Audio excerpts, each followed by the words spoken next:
Chào các bạn, chào mừng các bạn đã quay trở lại với kênh. Nhằm giúp cho các bạn thuận lợi hơn trong quá trình sử dụng và giao dịch tại sàn Exnet, ở trong video này tôi sẽ hướng dẫn các bạn các cái thao tác để các bạn có thể nạp và rút tiền từ tài khoản ngân hàng của các bạn về tài khoản giao dịch ở trên sàn Exnet. Và cụ thể, tại video này tôi sẽ hướng dẫn các cái thao tác thực hiện ở cổng thanh toán nhanh và rẻ nhất đối với các trader ở Việt Nam. Để có thể tự học Forex một cách bài bản, các bạn hãy bấm vào nút đăng ký ở phía dưới video này. Team đã tổng hợp kiến thức về Forex theo từng danh sách phát. Khi click vào tên kênh, các bạn có thể tìm đến phần danh sách phát quan trọng này. Bên cạnh đó, bạn có thể truy cập vào website của kênh Tự học Forex. Chúng tôi đã để trong phần mô tả của mỗi video. Bạn có thể truy cập trực tiếp vào website để cập nhật những thông tin mới nhất và chính xác nhất về thị trường này. Để thực hiện nạp và rút tiền vào tài khoản giao dịch ở trên sàn Exnet thì các bạn vào giúp tôi khu vực khách hàng của các bạn ở trên sàn. Từ trên trang chủ của sàn, các bạn bấm chọn giúp tôi vào đăng nhập. Trong phần đăng nhập này, các bạn nhập giúp tôi địa chỉ email và mật khẩu của tài khoản, sau đó bấm chọn vào tiếp tục. Khi mới vào thì các bạn sẽ ở trong cái phần tài khoản của tôi. Ở đây thì các bạn sẽ thấy được luôn các cái tài khoản thực mà các bạn đang có. Nếu như trong phần này chưa có tài khoản thực thì các bạn mở giúp tôi các cái tài khoản thực để có thể nạp tiền vào nhé. Quá trình thực hiện nạp và rút tiền thì các bạn cần phải lưu ý này. Trên sàn Exnet thì sàn có cung cấp các cái nhóm tài khoản khác nhau, đó là nhóm tài khoản tiêu chuẩn và nhóm tài khoản chuyên nghiệp. Thì đối với các cái tài khoản thuộc nhóm tài khoản tiêu chuẩn, ở cái lần nạp đầu tiên thì các bạn cần phải nạp cái số tiền tối thiểu là 10 đô la. Thế còn với những cái tài khoản chuyên nghiệp, ví dụ như là tài khoản Pro, tài khoản Do Speed hoặc là tài khoản Zero, thì ở cái lần nạp đầu tiên cái số tiền nạp tối thiểu nó là 200 đô. Đó, cho nên là các bạn cần phải lưu ý cái con số này. Từ cái lần nạp thứ hai trở đi vào cái tài khoản mà các bạn đã nạp tiền thì cái số tiền nạp tối thiểu nó sẽ nhỏ hơn các cái con số này. Cụ thể như thế nào thì nó cũng sẽ có ghi chú luôn ở cái phần nạp tiền. Ở hiện tại thì tôi đang có một cái tài khoản standard. Muốn nạp tiền vào trong một cái tài khoản thì các bạn bấm chọn giúp tôi vào cái chữ nạp tiền đây nhé. Bấm vào đây sẽ là cái thao tác nhanh nhất này. Hoặc các bạn cũng có thể bấm vào cái chữ nạp tiền ở cái cột bên trái đây cũng được. Thì tôi sẽ bấm vào cái nút này. Các bạn thấy là cái phương thức nạp tiền mà sàn Exnet hỗ trợ thì có rất là nhiều những cái phương thức khác nhau. Và các bạn có thể nạp tiền từ các cái ví điện tử, từ các cái sàn crypto thông qua việc nạp các cái đồng crypto này, hoặc là nạp tiền thông qua internet banking. Thì riêng cái phần nạp tiền thông qua internet banking nó sẽ là cái phương thức nạp giúp cho chúng ta có thể tối ưu chi phí nhất. Và thực tế là chúng ta nạp tiền vào sàn thì chúng ta không mất một cái đồng phí nào. Tuy nhiên, các bạn hình dung là gì ạ? Các bạn nạp tiền là từ tài khoản ở trên ngân hàng Việt Nam. Thế thì tiền ở trong đó là tiền Việt Nam đồng. Khi các bạn chuyển vào đây, nếu như các bạn để tiền trong tài khoản là tiền đô thì cái quá trình nạp tiền nó sẽ cần phải có một cái thao tác, đó là chuyển từ tiền Việt Nam đồng sang tiền đô. Do vậy là cần phải mua đô, đúng không ạ? Thế thì khi mà các bạn nạp tiền thông qua cái phương thức internet banking thì nó sẽ giúp cho các bạn có được một cái giá mua đô tốt nhất. Và lúc đó thì cùng một số tiền Việt Nam các bạn sẽ nạp vào đây với cái số tiền đô nó nhiều hơn so với sử dụng cái phương thức khác. Thế còn nếu như các bạn đang có sẵn các cái đồng đô la ở trong những cái ví điện tử, ví dụ như là ví Neteller, Screen, thì các bạn chuyển vào đây không mất một cái đồng phí nào cả. 100 đô các bạn chuyển sang thì nó vẫn là 100 đô mà thôi. Nhưng mà khi đó thì chúng ta lại phải mất công, đó là chúng ta chuyển tiền từ tài khoản ngân hàng sang các cái ví điện tử. Và khi chuyển tiền từ các cái ngân hàng ở Việt Nam sang những cái ví như là Neteller hoặc Screen này thì các bạn cũng sẽ cần phải mua đô. Và khi đó thì cái giá đô nó sẽ cao hơn so với việc các bạn chuyển trực tiếp từ tài khoản trên ngân hàng ở Việt Nam vào tài khoản giao dịch ở trên sàn Exnet. Thế thì nhìn vào đây thì các bạn cũng có thể thấy được luôn, đó là có nhiều những cái cách tiếp cận khác nhau để có thể chuyển tiền từ tài khoản ở ngân hàng Việt Nam vào tài khoản giao dịch ở trên sàn Exnet. Có thể là thông qua Vietqr này, Vietqr Pay này, Vietqr Bank này, rồi là internet banking. Thì các bạn chọn cái phương thức nào cũng được nhé. Ở đây thì tôi sẽ hướng dẫn các bạn sử dụng cái phương thức này, Vietqr. Thì tôi sẽ bấm chọn vào đây này.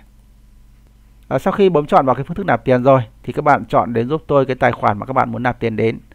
Ở đây thì tôi đang có một cái tài khoản thực như thế này. Thế còn đây là cái ví đầu tư. Thì tôi sẽ chọn vào cái tài khoản thực để tôi nạp tiền vào đó. Rồi cái số tiền tối thiểu và số tiền tối đa đối với cái lần nạp tiền mà các bạn đang thực hiện thì nó sẽ có ghi ở đây. Với cái phương thức nạp tiền thông qua Vietqr này thì cái số tiền nạp tối thiểu nó là 15 đô. Và tính quy đổi tương đương thì nó ra cái con số như thế này. Cái tài khoản standard này, cái số tiền nạp tối thiểu cho cái lần nạp đầu tiên nó yêu cầu chỉ là 10 đô thôi. Nhưng mà còn tùy thuộc vào cái phương thức mà các bạn sử dụng nữa nhé. Với việc các bạn sử dụng những cái phương thức khác thì cái số tiền nạp tối thiểu ở đây nó có thể là con số nhỏ hơn. Thì ở đây tôi sẽ nạp 500.000 đồng. Đó, các bạn thấy khi tôi nhập một cái số tiền nó thỏa mãn cái điều kiện nằm trong cái phạm vi này thì các cây số ở đây nó hiện là màu xanh. Thế còn nếu như tôi nhập một cái con số nó không thỏa mãn cái điều kiện đó thì các cái con số này nó sẽ hiện là màu đỏ. Sau khi nhập số tiền muốn nạp vào rồi, tôi sẽ bấm chọn vào tiếp tục. Tiếp theo đây thì các bạn nhập giúp tôi tên ngân hàng nơi mà các bạn muốn dùng để nạp tiền vào trong tài khoản. Lưu ý thêm ở đây, Xnet không chấp nhận thanh toán từ bên thứ ba, cho nên chủ của cái tài khoản mà các bạn muốn dùng để nạp tiền vào đây này, nó chính phải là chủ của cái tài khoản ở trên sàn Xnet mà các bạn đang nạp tiền tới.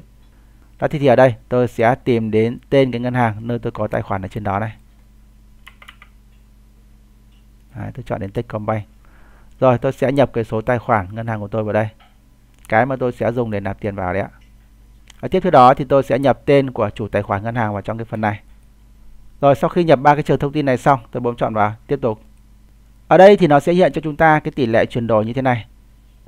1 đô ở đây với cái giai đoạn này thì nó tương đương với hơn 26.000 đồng. Và với cái số tiền 500.000 mà tôi nạp vào thì nó sẽ tính ra cho tôi là 18.82 đô. Đó thì tôi bấm chọn vào xác nhận để tiến hành cái thao tác nạp tiền này. Ở đây thì sàn cũng có cái lưu ý, đó là mã QR trong cái phần nạp tiền này chỉ dùng một lần, không quét lại để tránh chậm trễ giao dịch. Các bạn bấm chọn giúp tôi vào cái chữ đóng này. Rồi bây giờ tôi sẽ mở app ngân hàng lên, tiến hành quét mã QR, nạp tiền vào với những cái thông tin như hiển thị ở trên màn hình. Các bạn lưu ý là các bạn dùng đúng cái tài khoản mà các bạn đã nhập thông tin ở cái phần trước nhé. Khi các bạn quét cái mã QR như thế này thì nó sẽ hiện thông tin tài khoản ngân hàng này, tên của cái nơi nhận tiền này và nội dung chuyển khoản. Những cái thứ đó thì các bạn không thay đổi gì cả nhé. Các bạn tiến hành hoàn tất cái thao tác chuyển tiền với đúng những cái thông tin mà khi các bạn quét mã QR code này nó hiện ra. Đây thì tôi đã thực hiện xong cái lệnh chuyển tiền rồi. Sau khi chuyển tiền, các bạn bấm chọn giúp tôi vào xác nhận thanh toán. Và đây nó thông báo rằng giao dịch thành công, các bạn bấm chọn giúp tôi vào đổi hướng. Đây ạ, quay trở lại khu vực khách hàng thì ngay lập tức các bạn có thể thấy là tiền đã về trong tài khoản giao dịch của tôi rồi. Đó thì với cái số tiền nạp vào trong tài khoản như thế này, các bạn có thể tiến hành giao dịch và kiếm tiền trên sàn Xnet được rồi. Tất nhiên, trước đó thì các bạn sẽ cần phải lấy thông tin của cái tài khoản này, đăng nhập vào trong nền tảng giao dịch và tiến hành những cái thao tác giao dịch ở trên cái nền tảng giao dịch đó. Khi các bạn muốn tiến hành cái thao tác rút tiền từ tài khoản ở trên sàn Xnet về tài khoản ngân hàng của các bạn ấy, thì các bạn cũng vào cái khu vực khách hàng như thế này nhé. Và cũng giả sử là các bạn muốn rút tiền từ cái tài khoản này về, thì các bạn bấm chọn giúp tôi vào cái nút rút tiền tương ứng với cái tài khoản mà các bạn muốn thực hiện rút. Phương thức rút tiền mà sàn hỗ trợ ở đây thì nó có nhiều những cái phương thức khác nhau. Các bạn lựa chọn giúp tôi cái phương thức rút tiền thông qua Internet Banking nhé. Đối với các trader ở Việt Nam thì cái phương thức này nó chính là cái phương thức nạp rút nhanh nhất cũng như là tiện lợi nhất đấy ạ. Có một số giai đoạn thì cái phương thức này nó được bảo trì. Tuy nhiên là sàn nó cũng sẽ có những cái cố gắng để có thể tiến hành bảo trì nhanh nhất và sẽ hỗ trợ các bạn thực hiện được những cái thao tác rút tiền một cách thuận lợi. Số tiền rút tối thiểu thì các bạn có thể thấy ở đây. Tôi có thể rút cái số tiền tối thiểu đó là 15 đô. Và số tiền tối đa đó chính là cái số tiền có trong cái tài khoản của các bạn. Và cũng lưu ý nhé, trong trường hợp cái tài khoản của các bạn đang có các cái lệnh giao dịch thì cái số tiền trong tài khoản mà các bạn có thể rút về nó sẽ phải bằng cái số tiền vốn trong tài khoản của các bạn, trừ đi cái số tiền mà các bạn đã dùng ký quỹ và cái số tiền mà cái lệnh giao dịch của các bạn nó bị âm. Ở trong trường hợp cái lệnh nó đang lãi thêm ấy thì cái phần tiền lãi thêm đó cũng sẽ có thể rút về được. Nhưng mà rất là lưu ý nhé. Khi mà các bạn đang có các cái lệnh giao dịch ấy, thì các bạn hạn chế các cái lệnh rút tiền. Và nếu như các bạn muốn thực hiện các cái lệnh rút tiền thì tốt nhất là hãy đóng các cái lệnh giao dịch đó lại, hoặc là có thể chuyển tiền từ trong cái tài khoản đó sang cái tài khoản khác và rút tiền từ cái tài khoản khác đó về tài khoản ngân hàng của các bạn. Nó tránh cái tình huống đó là gì ạ? Khi các bạn đang thực hiện cái thao tác rút tiền thì các cái lệnh giao dịch của các bạn nó bị âm thêm và cái số tiền mà các bạn lựa chọn trong cái mục rút tiền này nó lại nhiều hơn cái số tiền khả dụng trong tài khoản của các bạn.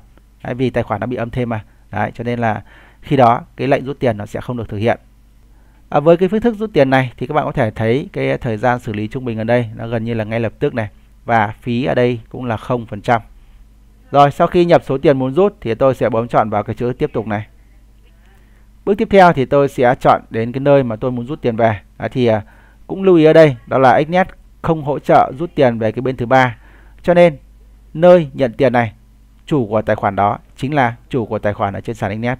Đó. Thế thì tôi sẽ rút về đúng cái tài khoản mà trước đó tôi đã dùng để tôi nạp tiền vào. Lúc đó thì cái lệnh rút tiền của tôi nó sẽ có thể thực hiện được một cách nhanh chóng hơn. Thế còn nếu như chúng ta sử dụng một cái tài khoản khác thì có thể là sàn nó sẽ mất những cái thao tác để nó xác minh đấy ạ.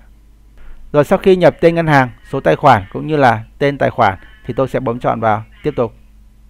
Chỗ này cũng lưu ý thêm nhé, tên tài khoản thì chúng ta ghi tiếng Việt không dấu. Rồi tôi sẽ bấm chọn vào tiếp tục này. Tôi kiểm tra lại một lượt nữa cái lệnh rút tiền của tôi. Đồng ý với những thông tin rồi, tôi bấm chọn vào cái nút xác nhận này. Đến đây thì các bạn chọn cái phương thức để xác nhận. Các bạn bấm chọn giúp tôi vào thông báo đẩy hoặc là Send Text Message. Thì tôi sẽ chọn vào cái phần bên trên này, thông báo đẩy. Ở cái thông báo đẩy này thì nó sẽ thông báo về cái app XNetChange mà các bạn có thể cài đặt ở trên điện thoại. Trong trường hợp các bạn chọn phương thức xác nhận đó là Send Text Message thì có thể là nó sẽ mất vài phút. Thì các bạn bấm chọn giúp tôi vào đây nhé. Các bạn bấm chọn vào đó rồi thì sàn nó sẽ kết nối với cái số điện thoại mà trước đó các bạn đã đăng ký ở trên sàn XNet, cung cấp cho các bạn một cái mã xác nhận. Các bạn sẽ lấy cái mã đó và nhập vào trong cái phần này. Các bạn nhập cái mã xác nhận xong có nghĩa là các bạn đã hoàn tất được cái thao tác rút tiền rồi đấy ạ. Việc của các bạn bây giờ là các bạn chờ đợi để tiền về tài khoản ngân hàng của các bạn thôi. Đối với sàn XNet thì nó sẽ xử lý cái lệnh rút tiền rất là nhanh. Và các cái lệnh rút tiền này thì các bạn cũng hoàn toàn có thể thực hiện vào các cái ngày cuối tuần. Sàn nó sẽ vẫn xử lý. Không giống như nhiều những cái sàn khác, khi các bạn thực hiện các lệnh rút tiền vào cuối tuần thì đến thứ hai tuần sau hoặc là cái ngày làm việc tiếp theo thì sàn nó mới xử lý cái lệnh rút tiền đó. Thì cái việc hỗ trợ rút tiền nhanh này nó cũng là một trong những cái ưu điểm của sàn XNet đấy ạ. Đây, gần như là ngay lập tức thì tiền đã về tài khoản ngân hàng của tôi rồi.